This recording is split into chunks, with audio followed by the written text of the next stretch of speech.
বিসমিল্লাহির রহমানির রহিম। আজ ঐতিহাসিক ৭ই মার্চ, বাঙালি জাতির জীবনে এক অবিস্মরণীয় অলঙ্ঘনীয় দিন। ৭ই মার্চের চেতনা অবিনশ্বর। আমাদের মহান নেতা জাতির পিতা বঙ্গবন্ধু শেখ মুজিবুর রহমান 1971 সালে ৭ই মার্চ ঐতিহাসিক রেসকোর্স ময়দানে, বর্তমানে শহীদ সোহরাওয়ার্দী উদ্যান, এখানে দাঁড়িয়ে বজ্রকণ্ঠে একটি মহাকাব্য রচনা করেছিলেন। সেই মহাকাব্য ধারণ করেছিল হাজার বছরের পরাধীনতার শৃঙ্খল ভেঙে বাঙালি জাতির মুক্তির বার্তা। ওই দিনই বাঙালি জাতির মহানায়ক দ্বিধাহীন চিত্তে ঘোষণা দিয়েছিলেন, এবারের সংগ্রাম আমাদের মুক্তির সংগ্রাম, এবারের সংগ্রাম স্বাধীনতার সংগ্রাম। বঙ্গবন্ধু শেখ মুজিবের দরাজ কণ্ঠে উচ্চারিত হয়েছিল বাঙালির হৃদয় থেকে হৃদয় অনুরণিত শব্দমালা। স্বাধীনতার আকাঙ্ক্ষায় সমগ্র বাঙালি জাতি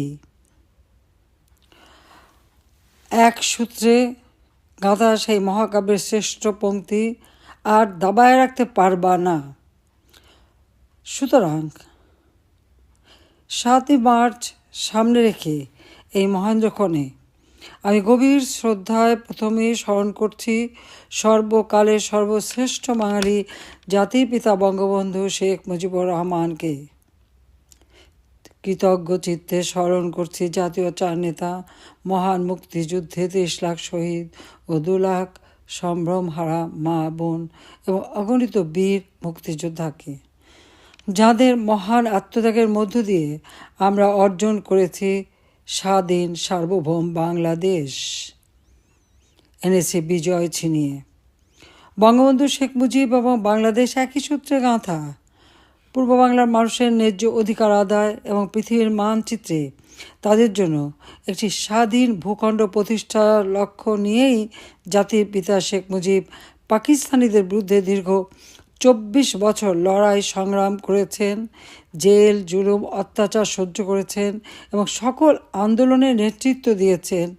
একমাত্র তিনিই ছিলেন হাজার বছরের শোষিত বঞ্চিত বাঙালিদের মধ্যে সবচেয়ে বলিষ্ঠ কণ্ঠস্বর। বঙ্গবন্ধু শেখ মুজিবের নেতৃত্বে আওয়ামী লীগ 1970 সালের নির্বাচনে একক সংখ্যাগরিষ্ঠতা লাভ করে, কিন্তু পাকিস্তানি শাসকরা আওয়ামী লীগের হাতে দেশ পরিচালনার দায়িত্ব অর্পণ না করে নানা ধরনের টালবাহানা শুরু করে। বঙ্গবন্ধু শেখ মুজিব বাংলাদেশের সর্বস্তরের মানুষকে নিয়ে পাকিস্তানি শাসকদের বিরুদ্ধে অসহযোগ আন্দোলনের ডাক দেন। ৭ই মার্চ ভাষণ আমাদের মহান স্বাধীনতা অর্জনের অমর বাণী। 1971 সালে মহান মুক্তিযুদ্ধ চলাকালীন এই অমর বাণী প্রতিটি মুক্তিযোদ্ধাকে প্রেরণা জুগিয়েছিল। জাতির পিতা বঙ্গবন্ধু শেখ মুজিবুর রহমান বীর বাঙালিদের অবশ্যম্ভাবী বিজয়কে উৎকীর্ণ করেন তার ভাষণের শেষ দুটি শব্দে, জয় বাংলা স্লোগানে। রাজনীতির কালোজয়ী মহাকবি বঙ্গবন্ধু শেখ মুজিব এই ভাষণের মাধ্যমে দেশের শাসনভার জনগণের হাতেই তুলে দেন। ক্ষমতাকে কী করে নিয়ন্ত্রিতভাবে সকলের কল্যাণে ব্যবহার করতে হয় তাও বুঝিয়ে দেন, শিখিয়ে দেন আত্মরক্ষামূলক কিংবা প্রতিরোধক সমরনীতি, যুদ্ধকালীন সরকার ব্যবস্থা এবং অর্থনীতি। সেই মর্মস্পর্শী বর্জনীনাথ ৭ কোটি বাঙালির হৃদয়কে বিদ্যুৎ গতিতে আবিষ্ট করেছিল। একটি ব্রিটিশ পত্রিকা বঙ্গবন্ধু ভবনকে 10 নম্বর ডাউনিং স্ট্রিটের সঙ্গে তুলনা করেছিল। ৭ই মার্চের ভাষণ শুনে ঢাকায় রাষ্ট্রপতির বাসভবনে বাঙালি বাবুর্চি অসহযোগ আন্দোলন করেছিল এবং পাকিস্তানের প্রেসিডেন্ট ইয়াহিয়া খান তখন ঢাকায়, তার জন্য রান্না করা বন্ধ করে দিয়েছিল। 32 নম্বর বাড়িতে টেলিফোন করে সেখান থেকে অনুমতি নিয়েই কিন্তু তারা সেখানে কাজ করেছিল। জাতির পিতা বঙ্গবন্ধু শেখ মুজিব তার এই অসহযোগ আন্দোলনে এবং ৭ই মার্চের ভাষণে প্রতিটি মানুষকে নির্দেশ দিয়েছিলেন, ঘরে ঘরে দুর্গ গড়ে তোলো, তোমাদের যার যা কিছু আছে তাই নিয়ে শত্রু মোকাবেলা করতে হবে। তিনি আরও বলেছিলেন, আমি যদি হুকুম দেবার নাও পারি তাহলে রাস্তাঘাট যা কিছু আছে সব বন্ধ করে দেবে। পাকিস্তানি হানাদা বাহিনী 1971 সালের 25শে মার্চ নিরস্ত্র বাঙালির উপর সশস্ত্র হামলা চালায়। কারণ জাতির পিতার নির্দেশেই এদেশের মানুষ ইয়াহিয়ার শাসনকে অগ্রাহ্য করে। মিলিটারি ডিক্টেটর ইয়াহিয়ার সকল কর্তৃত্ব বাঙালির উপর থেকে একেবারে তিরোহিত হয়ে যায়। বঙ্গবন্ধু শেখ মুজিব ওই 32 নম্বর বাড়ি থেকে যে যে নির্দেশ দিতেন, বাঙালি জাতি অক্ষরে অক্ষরে তা পালন করত। তাই 25শে মার্চ যখন গণহত্যা শুরু করে, এরপরই সেই রাতে অর্থাৎ 26শে মার্চের প্রথম প্রহরে জাতির পিতা বঙ্গবন্ধু শেখ মুজিব আনুষ্ঠানিকভাবে স্বাধীনতার ঘোষণা করেন। এরপরই তাকে গ্রেপ্তার করে নিয়ে যাওয়া হয়। কিন্তু বাংলার দামাল ছেলেরা যার যা কিছু আছে তাই নিয়ে যুদ্ধে ঝাঁপিয়ে পড়ে এবং পাকিস্তানি হানাদার বাহিনীকে বাংলার মাটিতে পরাস্ত করে 16ই ডিসেম্বর 1971 সালে স্বাধীনতার লাল সূর্য ছিনিয়ে আনে। বাংলাদেশের প্রথম রাষ্ট্রপতি বঙ্গবন্ধু শেখ মুজিব পাকিস্তানের বন্দিদশা থেকে মুক্তি পেয়ে 1972 সালের 10 জানুয়ারি তার স্বদেশ ভূমি প্রিয় বাংলাদেশে ফিরে আসেন। তাঁর স্বপ্নের স্বাধীন বাংলাদেশ পুনর্গঠনে আত্মনিয়োগ করেন। একটা যুদ্ধ বিধ্বস্ত দেশ শূন্য হাতে যাত্রা শুরু করে মাত্র 3.5 বছরেই তিনি বাংলাদেশকে স্বল্পোন্নত দেশে উন্নীত করেন। আমাদের দুর্ভাগ্য, 1975 সালের 15ই আগস্ট জাতির পিতা বঙ্গবন্ধু শেখ মুজিবুর রহমানকে সপরিবারে নির্মমভাবে হত্যা করে। শুধুমাত্র বঙ্গবন্ধু শেখ মুজিবকে না, একই সাথে আমার মা, আমার 3 ভাই, ভ্রাতৃবধূ সহ পরিবারের 18 জন মানুষকে নির্মমভাবে হত্যা করে। এবং এই হত্যার মধ্য দিয়ে 1971 সালে যে শক্তিকে বাঙালিরা পরাজিত করেছিল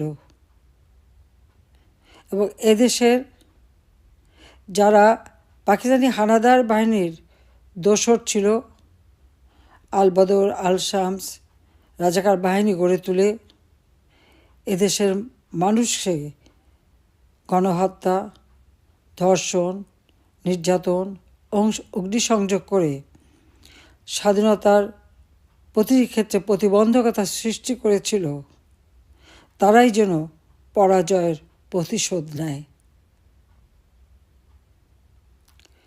শুধু তাই না, 15ই আগস্ট জাতির পিতাকে হত্যার পর বাংলাদেশে হত্যা, কুষড়যন্ত্রের রাজনীতি শুরু হয়। 7ই মার্চের ভাষণ নিষিদ্ধ করা হয়। জয় বাংলা স্লোগান নিষিদ্ধ করা হয় এবং আমাদের স্বাধীনতার ইতিহাস এবং ভাষা আন্দোলনের ইতিহাস থেকে বঙ্গবন্ধু শেখ মুজিবের নাম মুছে দিতে উদ্যত হয়। তবে বাংলাদেশের মানুষ কিন্তু থেমে থাকেনি। জীবনের ঝুঁকি নিয়েও ওই 7ই মার্চের ভাষণ প্রতি বছর তারা বাজাতে শুরু করে। 1996 সালে দীর্ঘ 21 বছর পর আওয়ামী লীগ রাষ্ট্র পরিচালনার দায়িত্ব গ্রহণ করে জনগণের ভোটে নির্বাচিত হয়ে। গণতান্ত্রিক অধিকার ক্যান্টনমেন্ট থেকে জনগণের হাতে ফিরিয়ে দেয়। জাতিপিতা বঙ্গবন্ধু শেখ মুজিবুর রহমানের খুনিদেরকে অবৈধভাবে ক্ষমতা দখলকারী মিলিটারি ডিক্টেটর জিয়াউর রহমান দায় মুক্তি অধ্যাদেশ দিয়েছিল এবং যুদ্ধাপরাধীদের যে বিচার শুরু হয়েছিল সেই বিচার বন্ধ করে দিয়ে তাদেরকে মুক্ত করে দিয়েছিল। কিন্তু আওয়ামী লীগ ক্ষমতা আসার পর বঙ্গবন্ধু শেখ মুজিবুর রহমানের হত্যাকারী এবং যুদ্ধাপরাধীদের বিচার শুরু করে এবং এই বিচারের মধ্য দিয়েই বাংলাদেশে বিচারহীনতার যে কালচার শুরু হয়েছিল তা বন্ধ হয়ে যায়। ন্যায় বিচার প্রতিষ্ঠা হয় বাংলাদেশে, দেশে আইনের শাসন প্রতিষ্ঠা হয়, জাতি গ্লানিমুক্ত হয় এবং আমরা বিশেষ করে আওয়ামী লীগ সরকার সংবিধান সংশোধনের মধ্য দিয়ে ঐতিহাসিক ৭ই মার্চের ভাষণকে সংবিধানের ১৫০(২) অনুচ্ছেদে ৫ম তফসিলে অন্তর্ভুক্ত করি। স্বাধীনতার ঘোষণাপত্র যেটা ১৯৭১ সালে ১৭ এপ্রিল মুজিবনগরে যেটা পাঠ করা হয়েছিল, গ্রহণ করা হয়েছিল, সেই ঘোষণাপত্র আমরা সংবিধানে সংযুক্ত করি, কারণ এটা একটা ঐতিহাসিক দলিল। ৭ই মার্চের ভাষণ, এই ভাষণ বাঙালি জাতিকে উদ্বুদ্ধ করেছিল। ২০১৩ সালে একজন আন্তর্জাতিক খ্যাতিসম্পন্ন সাংবাদিক এবং দার্শনিক জ্যাকব এফ ফিল্ড বিশ্বের বিভিন্ন ভাষণ নিয়ে গবেষণা করে। প্রায় ২.৫ বছরের বিশ্বসেরা জনগণকে উদ্বুদ্ধকরণের ক্ষেত্রে সরকারি, বেসরকারি অথবা সামরিক যত নেতৃত্বের ভাষণ দেওয়া হয়েছিল সেগুলি নিয়ে গবেষণা করে তিনি একটি সংকলন তৈরি করেন। সেই সংকলনটির নাম দিয়েছিলেন we shall fight on the beaches, the speeches that inspired history. এই সংকলনে জাতির পিতা বঙ্গবন্ধু শেখ মুজিবের ৭ই মার্চের ভাষণ অন্যতম শ্রেষ্ঠ ভাষণ হিসেবে অন্তর্ভুক্ত হয় এবং জাতিসংঘে ইউনেস্কো ২০১৭ সালের ৩০ অক্টোবর এই ভাষণকে বিশ্ব প্রামাণ্য ঐতিহ্য দলিলে স্বীকৃতি প্রদান করে। শুধু তাই নয়, ইউনেস্কো মনে করে এই ভাষণটির মাধ্যমে জাতির পিতা প্রকারান্তরেই বাংলাদেশের স্বাধীনতা ঘোষণা করেছিলেন। জাতির পিতা বঙ্গবন্ধু শেখ মুজিবের ঐতিহাসিক ৭ মার্চের ভাষণের বিশ্ব স্বীকৃতি আজ বাঙালি জাতির জন্য এক বিরল সম্মান ও গৌরবের স্মারক। জয় বাংলা স্লোগান আমাদের উচ্চ আদালত হাইকোর্টের রায়ের উপর ভিত্তি করেই মন্ত্রিপরিষদ বিভাগ এই স্লোগানকে জাতীয় স্লোগান হিসেবে ঘোষণা করে। অত্যন্ত দুঃখের বিষয়, আওয়ামী লীগ দ্বিতীয়বার ২০০৯ সালে সরকার গঠন করার পর বাংলাদেশের জনগণের আর্থসামাজিক উন্নতি করে বাংলাদেশকে উন্নয়নশীল দেশের মর্যাদায় অধিষ্ঠিত করে। ২০২০ সালে জাতির পিতার জন্মশতবার্ষিকী এবং ২০২১ সালে স্বাধীনতার সুবর্ণ জয়ন্তী যখন আমরা উদযাপন করেছি, ঠিক সেই সময় আমরা এই স্বীকৃতিটা পাই। কিন্তু অত্যন্ত দুঃখের বিষয়, ২০২৪ সালে নির্বাচনে আওয়ামী লীগ আবারও সরকার গঠন করে কিন্তু তখনই এক বিশাল চক্রান্ত শুরু হয়েছিল। আওয়ামী লীগ যখনই ক্ষমতা এসেছে, আওয়ামী লীগের বিরুদ্ধে সবসময় একটা চক্রান্ত চলেছে। আর এই চক্রান্তের মধ্য দিয়েই আজ বাংলাদেশে অবৈধ দখলদার ফ্যাসিস্ট ইউনূস বাহিনীও দেশবিরোধী ও স্বাধীনতা বিরোধী পাকিস্তানি ভাবধারায় পরিপুষ্ট গোষ্ঠীকে প্রত্যক্ষভাবে মদত দিচ্ছে। সংবিধান লঙ্ঘন করে অবৈধভাবে ক্ষমতা দখল করে বাংলাদেশের গৌরবের ইতিহাস, বিজয়ের ইতিহাস, স্বাধীনতার ইতিহাস একে একে মুছে ফেলার চেষ্টা করা হচ্ছে। এমনকি জাতির পিতা বঙ্গবন্ধু শেখ মুজিবুর রহমানের যে বাসভবন ধানমন্ডি ৩২ নম্বর সড়কে, যেখান থেকে জাতির পিতা বঙ্গবন্ধু শেখ মুজিব স্বাধীনতার ঘোষণা দিয়েছিলেন, আর যে বাড়িতে তাকে নির্মমভাবে হত্যা করা হয়, যে বাড়িটি উত্তরাধিকার সূত্রে আমি আর রেহানা পেয়েছিলাম, আমরা তা বঙ্গবন্ধুর স্মৃতি জাদুঘর হিসেবে প্রতিষ্ঠিত করি এবং বঙ্গবন্ধু মেমোরিয়াল ট্রাস্টের হাতে অর্পণ করে দিই। জনগণের সম্পত্তি জনগণের হাতে ফিরিয়ে দিই। কিন্তু আজকে আমরা দেখি অবৈধভাবে রাষ্ট্র ক্ষমতা দখলের পর এই অশুভ শক্তি রাষ্ট্রের সকল পর্যায় থেকে মহান মুক্তিযুদ্ধ ও জাতির পিতা বঙ্গবন্ধু শেখ মুজিবুর রহমানের স্মৃতিচিহ্ন মুছে ফেলে দিচ্ছে একের পর এক। কোনো কোনো জায়গায় বঙ্গবন্ধু শেখ মুজিবের নামের পরিবর্তে কুখ্যাত স্বাধীনতা বিরোধীদের নাম বসিয়েছে।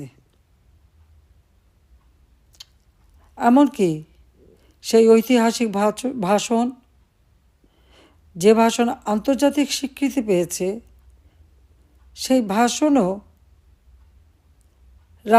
রাষ্ট্রাচারের সকল অংশ থেকে বাদ দেওয়া হয়েছে। যে জয় বাংলা স্লোগান দিয়ে মহান মুক্তিযুদ্ধে মুক্তিযোদ্ধারা বুকের তাজা রক্ত ঢেলে দিয়ে স্বাধীনতা এনে দিয়েছে, সেই জয় বাংলা স্লোগানও আজকে বাতিল করা হয়েছে। এই অবৈধ দখলদার ফ্যাসিস্ট ইউনূস গং পরিকল্পিতভাবে বাঙালি জাতির গৌরবোজ্জ্বল অর্জনসমূহকে ধূলিসাৎ করার অপতৎপরতায় লিপ্ত। মহান মুক্তিযুদ্ধের মাধ্যমে অর্জিত বাঙালির হাজার বছরের কাঙ্ক্ষিত স্বাধীনতা ও সার্বভৌমত্ব অক্ষুণ্ণ রাখতে এবং আমাদের প্রাণপ্রিয় মাতৃভূমিকে ধ্বংসের হাত থেকে রক্ষা করতে এই দেশবিরোধী ও জনগণ বিরোধী অপশক্তির বিরুদ্ধে গণশক্তির জাগরণ আশু প্রয়োজন। মহান মুক্তিযুদ্ধের চেতনায় উদ্ভাসিত এই জনগণের শক্তিকেই আমাদেরকে আরও সুসংহত করতে হবে, কারণ এদেশের প্রতিটি অর্জনের ক্ষেত্রে জনগণের শক্তি হচ্ছে সবথেকে বড় শক্তি। কাজে এই গণশক্তিকে রক্ষে সাধ্য কারো নেই। উন্নত, সমৃদ্ধ, শান্তিপূর্ণ ও নিরাপদ বাংলাদেশ বিনির্মাণে এই অপশক্তিকে অবশ্যই বাংলার মাটি থেকে দূর করতে হবে। আমি মনে করি সমগ্র জাতি ঐক্যবদ্ধ হয়েই আমরা আজকে বাংলাদেশকে যে আর্থসামাজিকভাবে ধ্বংসের কিনারায় নিয়ে যাওয়া হয়েছে, দেশের মানুষের জীবন যে না বিশ্বাস উঠেছে, দ্রব্যমূল্যের ঊর্ধ্বগতি, বিচারহীনতা, মানুষের জীবনের নিরাপত্তা, ঘরে বাইরে সর্বক্ষেত্রেই যেটা অস্বাভাবিক পরিস্থিতির সৃষ্টি করেছে, এখান থেকে বাঙালি জাতিকে মুক্ত করতে হবে। বাঙালি জাতির জীবনের শান্তি, নিরাপত্তা ফিরিয়ে আনতে হবে। অর্থনৈতিক, রাজনৈতিক, সামাজিক ও সাংস্কৃতিক মুক্তির মধ্য দিয়ে বাঙালি জাতির হাজার বছরের ইতিহাস ও ঐতিহ্যকে আরও সমুন্নত করতে হবে। আমি বিশ্বাস করি জয় বাংলা স্লোগান এবং জাতিপিতা বঙ্গবন্ধু শেখ মুজিবুর রহমান এর ৭ই মার্চের ভাষণ যুগে যুগে বাঙালিদের বিশ্বের বুকে আত্মমর্যাদার সাথে মাথা উঁচু করে চলতে এবং মা ও মাতৃভূমির পক্ষে লড়াই সংগ্রামে অনুপ্রেরণা যোগাবে। আমি তাই সমগ্র বাঙালি জাতিকে এই আহ্বানই জানাবো যে ইতিহাস বিকৃতির মধ্য দিয়ে বাঙালির যে অর্জনগুলি একে একে নস্যাৎ করবার চক্রান্ত করে যাচ্ছে তার বিরুদ্ধে সকলকে রুখে দাঁড়াতে হবে। আসুন আমরা মহান মুক্তিযুদ্ধে আমরা যে বিজয় অর্জন করেছি, বিজয়ী জাতি হিসেবে মাথা উঁচু করে চলার জন্য আমাদের তরুণ সমাজ, আমাদের দেশের আবাল বৃদ্ধ বনিতা সকলকেই আমি আহ্বান জানাচ্ছি। আমাদের দেশের মর্যাদা আন্তর্জাতিকভাবে স্বীকৃতি পাক, সেটাই আমরা চাই। যে সম্মান আমরা অর্জন করেছিলাম, যা আজকে এই অপশক্তির হাতে ধূলিসাৎ হয়ে গেছে, সেই বিজয়ের গৌরব আবার আমরা ইনশাল্লাহ ফিরিয়ে আনব। তার জন্য আমি জনগণের শক্তিকেই বিশ্বাস করি, আর জনগণের মর্যাদা রক্ষা করাই আমার একমাত্র কর্তব্য। তাই আপনাদের সহযোগিতা কামনা করি। সবাই ঐক্যবদ্ধ হন, অপশক্তির বিরুদ্ধে রুখে দাঁড়ান। ৭ই মার্চের ভাষণে জাতির পিতা যে পথ আমাদের দেখিয়ে দিয়ে গেছেন, সেই পথ ধরেই আমাদেরকে গণতন্ত্র ফিরিয়ে এনে অর্থনৈতিক মুক্তি অর্জনের মধ্য দিয়ে আমাদের দেশকে আবার এগিয়ে নিয়ে যেতে হবে। ইনশাল্লাহ জনগণের জয় হবেই। জয় বাংলা, জয় বঙ্গবন্ধু, বাংলাদেশ চিরজীবী হোক।